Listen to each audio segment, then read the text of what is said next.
¿Ahora sí ven? Sí, doctora. Sí, sí, ¿no? Bueno, la viruela es una enfermedad, ¿verdad?, que ya no existe actualmente. Si llamamos la viruela, otra cosa es la viruela del mono.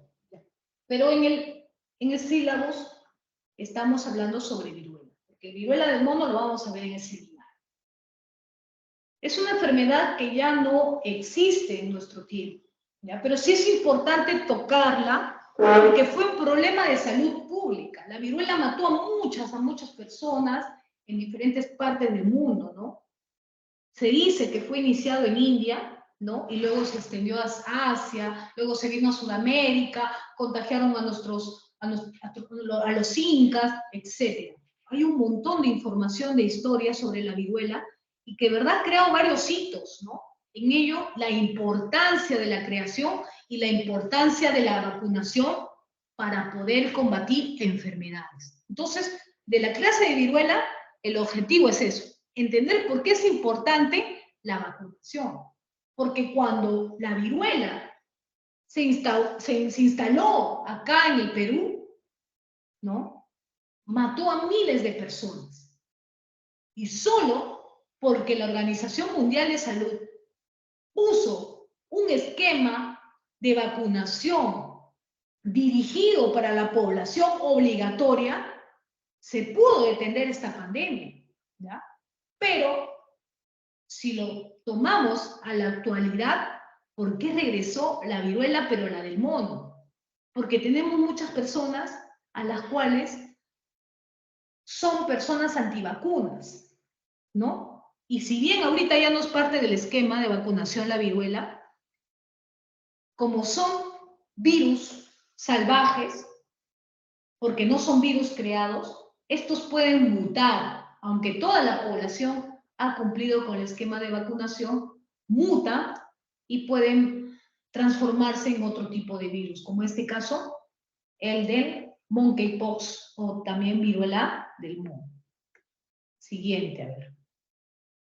Si vamos a clasificar en las principales familias de virus, vamos a tener en cuenta que hay dos tipos de virus: los envueltos en doble cadena, los ADN, los Poxviridae, que dentro de ellos la variola, o también conocida como la viruela humana, que es una especie. Luego tenemos al monkeypox o viruela del mono, y a la vacinia. La vacinia, que es muy importante, ya que a partir de la vacinia es la creación de la vacuna contra la viruela humana. ¿Y a qué género pertenecen estas tres especies? Al ortopoxvirus. ¿Y qué es pox? Pox viene de la palabra de pústulas. Son virus pustulares, ¿ya? Virus pustulares, que son la variola, la viruela del mono y la vacinia. Luego tenemos a los otros virus ADN, como son los herpes viridae, en este caso, los parapoxivirus, ¿no?, los orfivirus, los moluscopoxivirus, el molusco contagioso, que lo van a hablar seguro con otro doctor, al herpes simple, ¿no?, al 1 y al 2, al virus de la varicela, ¿no?, a la varicela zoster en este caso, al género varicelae, ¿no?, al citomegalovirus, que tenemos al citomegalovirus humano, y al linfocriptovirus, que es el virus del Epstein-Barr, ¿ya? Y los virus ADN no envueltos en doble cadena o cadena simple son los adenovirus, ¿ya?, que pertenecen al género mastadenovirus y de especie adenovirus humano.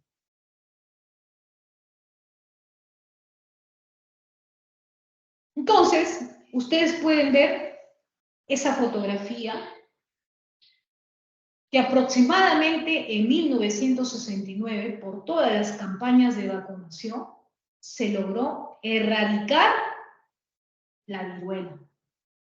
Miren a ese niño de qué forma lo ha atacado, ¿no? Era un virus muy desfigurante, ¿no? Porque,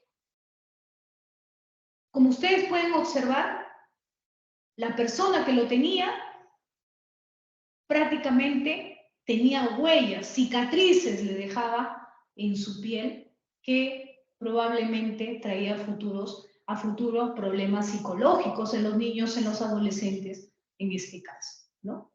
Entonces, la viruela es una enfermedad infecciosa que fue causada por el virus de la variola, de la familia Poxivirus, las cuales son grandes virus de tipo DNA de doble cadena.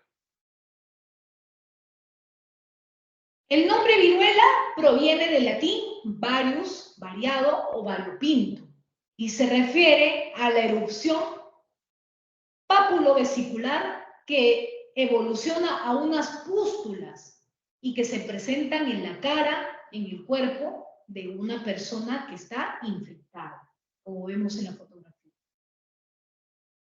¿Y cómo es que se contagiaba? Por medio de gotas de saliva infectada, ¿no? O por las lesiones cutáneas que tenía algún tipo de familiar que estaba expuesto, que estaba infectado del virus de la varicela, de la viruela, perdón.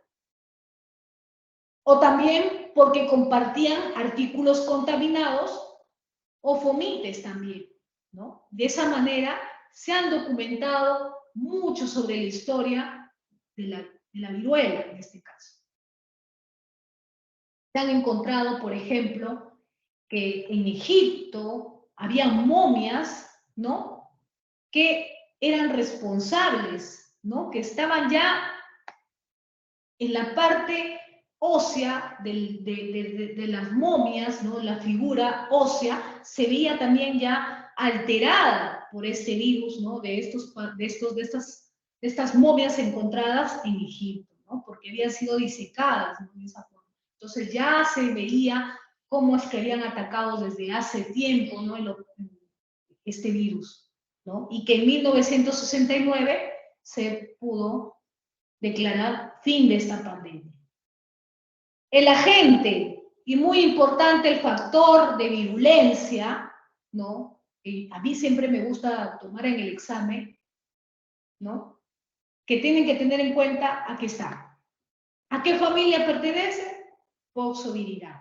¿A qué género pertenece? Ortopoxovirus, ¿no? ¿Qué tipo de ADN tiene? ADN bicateriano, ¿no? Un O lineal, bicateriano, ¿no? En este caso, y puedes tener una cápsula que va a envolver al virus y que tiene una medida de aproximadamente de 300 nanómetros.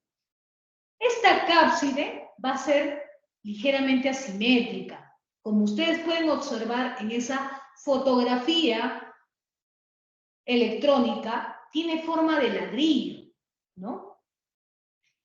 Y va a contener a unas enzimas, que son las enzimas, la RNA polimerasa, la timidina, sinasa y las fosfohidrolasas, que son responsables, ¿no? De realizar lo que corresponde a su replicación. Son enzimas que están comprometidas ahí para que este virus se pueda replicar. Dentro de sus factores de virulencia, importante saber el antígeno profundo, ¿no? El antígeno profundo del grupo de la vacuna y el antígeno superficial, que vienen a ser sus proteínas de la superficie, que le daban este factor de virulencia al virus, para que puedan ser demasiado deformantes, ¿no? En la piel, en este caso. Y su antígeno también hemaglutinante, ¿no? Que contenía, que tiene este virus. Siguiente.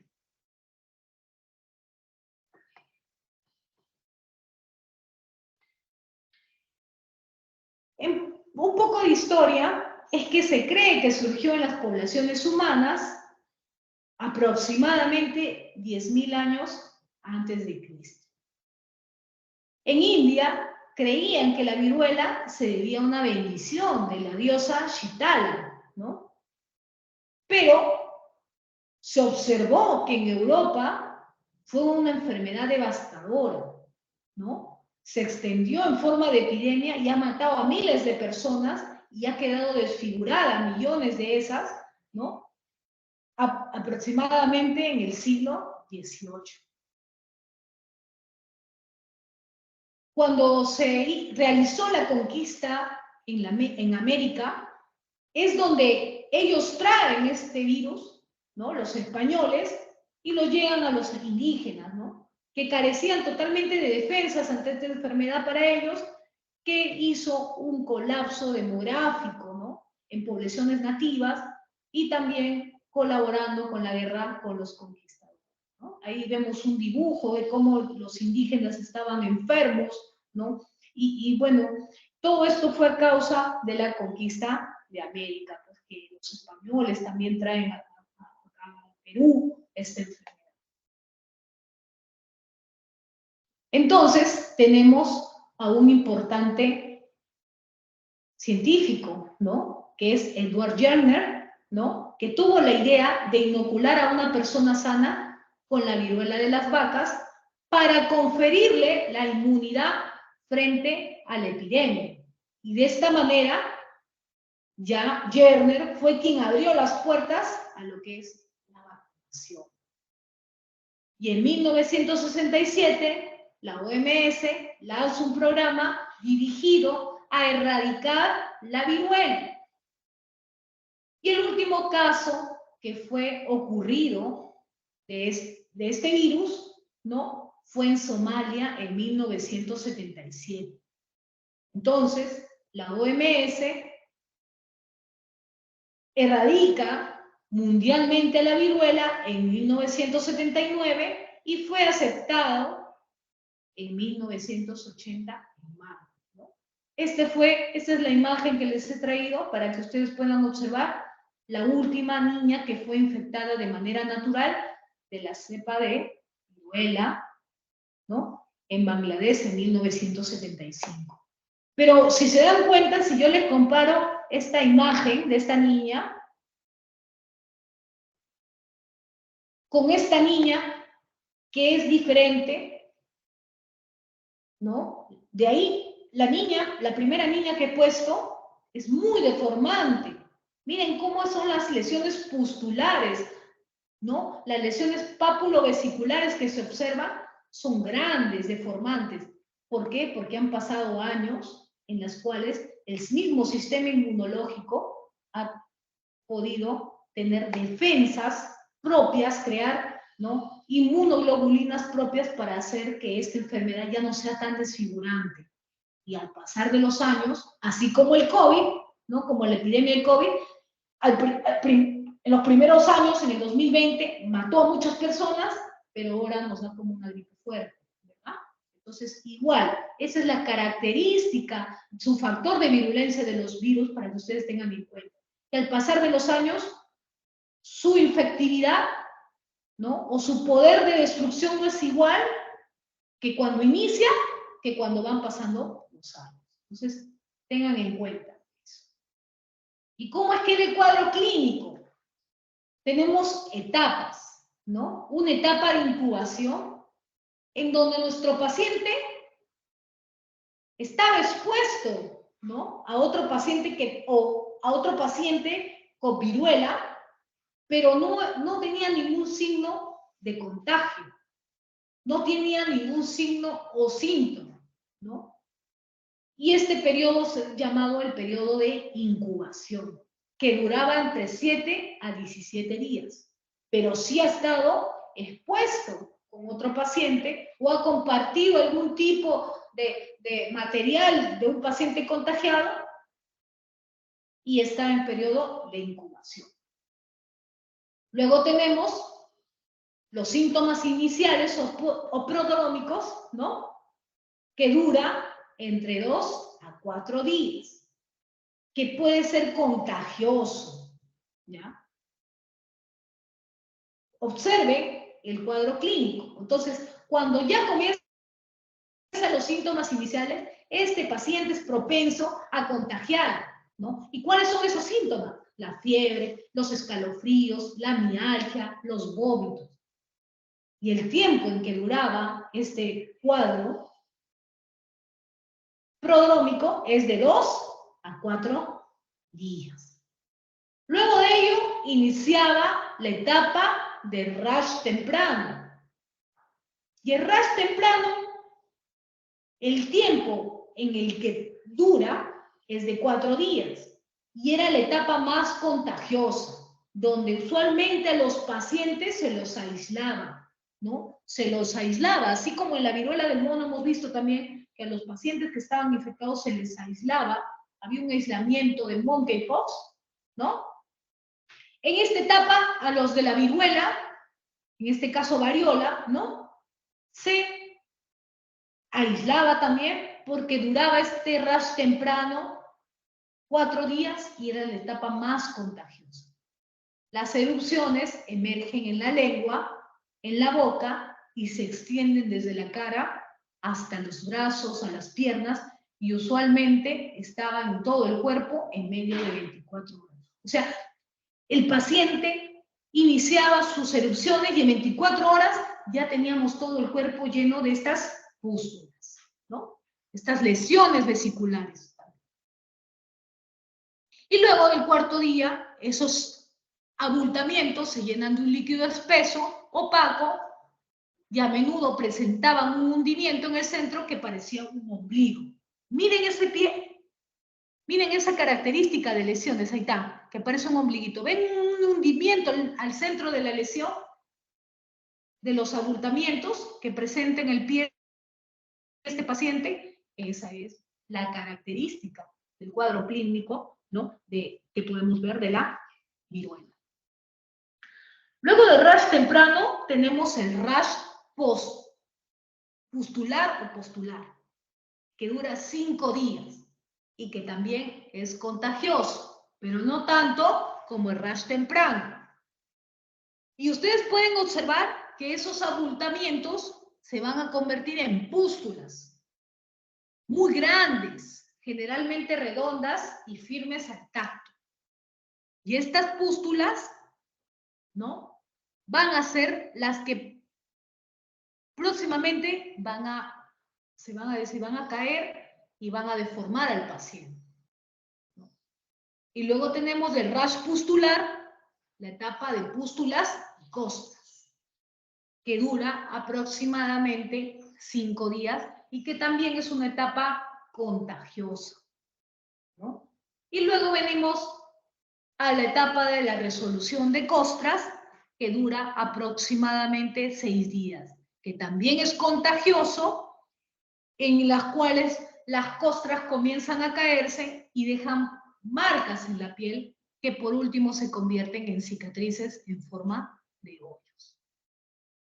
Y en la etapa de la caída de costras, la cual no es contagiosa, podemos observar, ¿no?, que se caen las costras y ya comienza la parte desfigurativa que queda en la piel. Siguiente.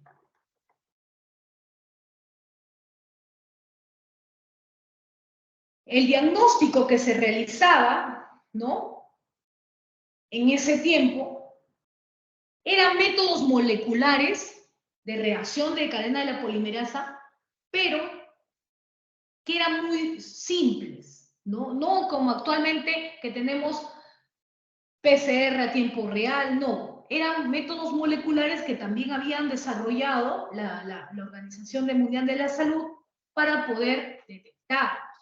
Pero el método diagnóstico utilizado mucho más antes de que aparezca esto era el raspado de las vesículas, el cultivo y el mirar el microscopio electrónico y poder observar a este virus, ¿ya? También se podría hacer difusión en gel, ¿no? Y lo más importante es el raspado de las vesículas que se emplean para el diagnóstico. Por ejemplo, en el caso de viruela, constituye una emergencia de salud pública, Por lo cual, si es que ustedes tuvieran un caso de viruela, es de notificación inmediata a todas las autoridades sanitarias, ¿no? En este caso pasó con la viruela del mono, ¿no? Que tenía el paciente los síntomas iniciales, ¿no? De una etapa no todavía contagiosa. Bueno, en este caso la viruela del mono se transmitía por las relaciones sexuales o el contacto de fluidos, ¿no? Y sobre todo la viruela del mono atacó a la población gay, ¿no? Todos los que tenían relaciones sexuales hombre con hombre eran los que se les diagnosticábamos viruela del mono. Entonces, ¿qué procedía? Aislar al paciente, ¿no? En este caso, ¿no? Y darle la prevención de que no podía tener relaciones. Y en este caso, el paciente podría ser una neumonía o se infectaban las pústulas, lo hospitalizábamos, si no, se iba a su casa, pero en esos momentos que iba a estar en su casa ese paciente, se daba toda la prevención, ¿no? Epidemiológica sobre todo, ¿no? Que no podían tener relaciones sexuales o intercambio de fluidos para no volver a contagiar. En el caso de la monkeypox o viruela del mono. En el caso de la viruela, como daba cualquier persona, lo que hacían era aislar al paciente, ¿no? Y vacunar a todos los contactos. De esa forma se pudo erradicar esta enfermedad.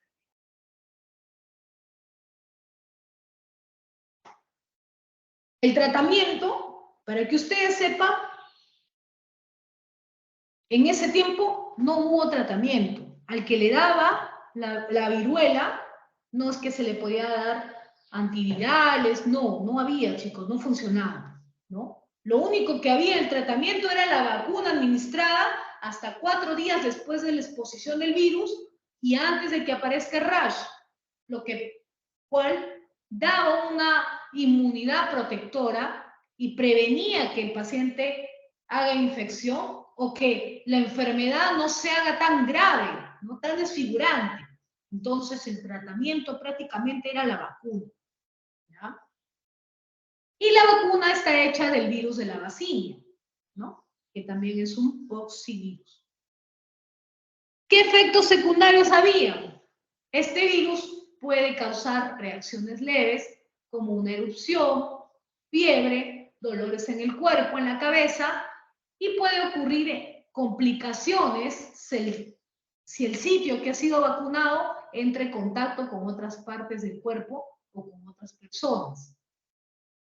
El riesgo era minimizado por medio de cubrir el área vacunada y también el lavado de manos cuidadosamente, ya que era una vacuna hecha por virus atenuados, virus vivos atenuados, ¿no? Entonces, muy importante saber esto, ¿ya? Que hasta el momento no tenemos un tratamiento eficaz, ¿ya? Sobre todo para el manejo de los síntomas de la viruela, ¿ya? Se creó pues un grupo de agentes quimioterapéuticos que se encuentran hasta ahora bajo investigación. Uno de ellos es Cidofovir, que es un antiviral que ha sido producido con resultados prometedores y que ha sido utilizado también para la viruela del mono. ¿Y cómo es que vacunaban a nuestros pacientes en ese tiempo? La vacuna fue administrada utilizando una aguja que es sumergida y sostiene una gota de la vacuna. La vacuna se utiliza para pinchar la piel varias veces, no se penetra profundamente, pero causará una herida que se va a tornar en ampolla y finalmente todos los que tienen vacuna por la viruela les ha dejado una cicatriz, ¿ya?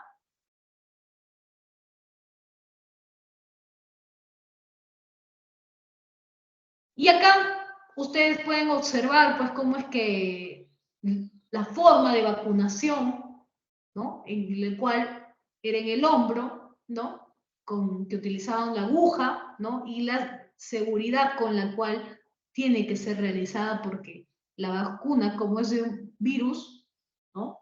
Es producida por el virus de la vaccinia, fue producida por eso, entonces era muy probable que algunas personal de salud que vacune puedan inocularse de manera no causal, ¿no? Y podían contagiarse de esto, ¿no? Siguiente, entonces. Vamos. ¿Qué es la vaccinia? Que también estaba en nuestros sílabos. El virus de la vaccinia es el mejor que se ha estudiado en toda la familia de los poxivirus. Nuestro científico Edward Jenner fue el primero en trabajar con este virus, que durante más de 200 años se utilizó para la vacunación contra la viruela. Se desconoce dónde se originó el virus de la vaccinia y no se ha encontrado hasta ahora, un huésped natural. En la actualidad se considera que la infección con estos virus solo se presentan en el personal de laboratorio. Recuerden, porque ellos son los que manejan, pues, la parte de la investigación de estos virus. Sin embargo, ha habido un creciente número de reportes de algunos virus de la vaccinia en Brasil por manipular al ganado vacuno infectado. ¿Y cuáles son las manifestaciones clínicas? Primero es que este virus ingresa por la piel, donde ocasiona una infección localizada que posteriormente se va a diseminar a los ganglios linfáticos y en algunos casos hace síntomas sistémicos, que son las fiebres, mialgias, ¿no? Puede ser algunas reacciones o también pústulas, ¿no? Que puede producir. Y en los pacientes con alteración de la barrera cutánea o también los inmunodeprimidos puede haber síntomas más serios. Y sobre todo a partir de la zona anatómica donde se realizó la vacunación, ya que se podía inocular otras áreas de la superficie cutánea y transmitir la infección a personas sensibles. Luego de los 2 o 3 días de haber vacunado a cada paciente, se formaba una pápula y al séptimo día se tornaba en una pústula con un eritema alrededor y una induración.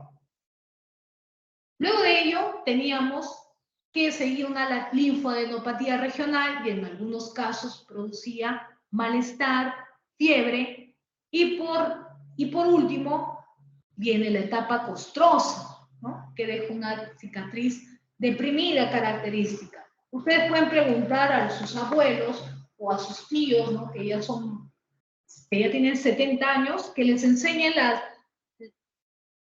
huella de vacunación de la viruela, ¿no? Yo tengo un tío que tuvo viruela, ¿no? Que ya es mayor y su espalda, o sea, no fue tan grave, ¿no? Lo que le pasó, pero cuando fuimos a la playa le preguntó, ¿qué te pasó? ¿No? Porque lo pude ver su espalda y me comentó pues que le dio a él la viruela, pero no de manera crónica, no de manera cuando inició la viruela, sino ya de manera leve, pero también estaba desfigurada su espalda. Gracias a Dios no le pasó en la cara, pero sí se veía la espalda no estéticamente, ¿no? Y histológicamente, los hallazgos tienen un aspecto similar a la infección presentada en la viruela, la varicela, el herpes simple y el zóster, ¿no? Y el diagnóstico de laboratorio no es necesario, ya que se sabe que todo origen de la infección es por vacunación. Entonces, la vaccinia viene a ser un efecto adverso a la vacunación. En la mayoría, la recuperación es la regla. No obstante, pacientes con eczema pueden presentar complicaciones graves. Es el eczema vacinatum, cuya mortalidad alcanza hasta un 18%. ¿Qué otras complicaciones producía? Se incluía las encefalopatías, ¿no? O las encefalitis posterior a la vacunación, y como debe esperarse, las manifestaciones clínicas serían más serias en los pacientes que tenían inmunodepresión. Los pacientes VIH, ¿no? Los pacientes diabéticos no controlados o los pacientes que tenían aplasia del timo. Aquí vemos, miren, esa es una fotografía que distinto es a la viruela, ¿no? La basinia, ¿no? Pero también son lesiones vesiculares que luego se forman a ser pustulosas y podemos observar. Actualmente ya no vemos esta enfermedad, pero es bueno saberlo, chicos, porque es un gran ejemplo de cómo es que la Organización Mundial de la Salud, mediante la vacunación, ha podido erradicar esta enfermedad que ha matado a miles de personas, ¿no?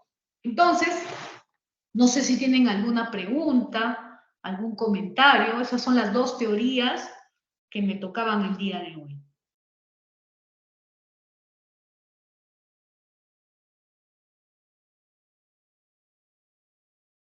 Los escucho, chicos. Cualquier cosa, ya pregúntenme qué voy a hacer aunque sea el fin de semana, ¿no? Doctora, bueno, tengo una pregunta, pero es acerca del examen práctico que me han estado preguntando los compañeros. Me ¿Ya? dicen acerca del examen práctico, ¿qué va, o sea, como en el examen de bacterias que nos hizo poner, ¿no? Quizás qué tipo de cultivo, esas cosas. En el examen de hongos, va a venir poner el nombre, identificar el tipo de hongo, y me estaban pidiendo Claro. si iba a venir características o qué cosas iban a venir, ¿no, doctora? Por ejemplo, de estructura de hongos, lo que han visto con sus profesores, pues, ¿no? Con cada doctor, ¿no? Esporas, conidias, ¿no? La métula, que tanto hemos hablado. Entonces, podemos mencionar, por ejemplo, le ponemos algún tipo de hongo y digo, ¿qué estructuras observas? Y tú puedes mencionar, ¿no? Alguna estructura. Otro ejemplo puede ser qué enfermedad produce, ¿no?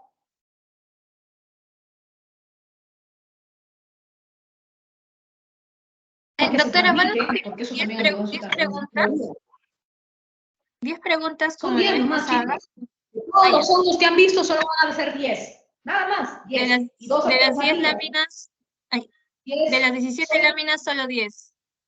Son 8 láminas y 2 preguntas que son siempre de práctica, pero No, de ya. conocimientos de que ustedes han hablado en la mesa con sus doctores. Todos tenemos un solo.